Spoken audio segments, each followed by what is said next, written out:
Nagbangga sa usa ka patrol car sa kapulisan ug motorsiklo sa dakbayan sa Mandaue kaginang kadlawon, usa ang patay. Ang insidente nakuhaan sa CCTV. Ani ang report ni Nico Sereno. Napiyapi gyud kining dung sa patrol car sa Mandaue City Police human makasugat og disgrasya mag-alas 2 kaganihang kadlawon sa Maidan E.O. Perez Reclamation Area. Ang aksidente nakuhaan pa sa CCTV sa Mandaue. Sa layo, mabantayan nga nagblinker o giingong normal ra ang dagan sa patrol car nga nagroving ni adtong higayuna. Apan sa intersection, kalit lang mitunga kining motorsiklo ug nagkaengkwentro gyud sa sakyanan sa pulis. Sa maong hitabo, namatay gyud ang nagmaneho sa motor nga giilang si Kathleen Mamugay, 29 anyos. Samdan sab ang iyang backrider nga si Ruesel Carcuevas, 22 anyos nga atua pa sa ospital.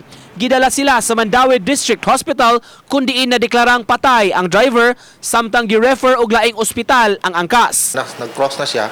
Kalit kayo motor ni approach niya. Wala nakabantay atong driver pero gamay og likay atong driver na abtan gyud sa kakusog sa dagan sa motor. Based sa information is gikan sila og live ban.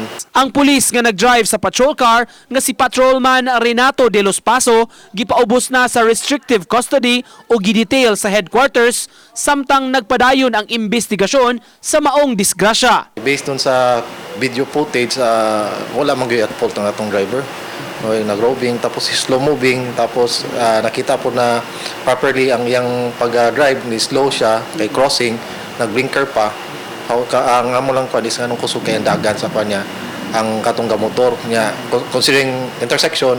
Makig-alayon ang MCPO sa pamilya aron maka-asister ug makahatag og hinabang sa mga biktima. Uban ni Marlon Melgazo, Nico Sereno, Balitang Bisdak.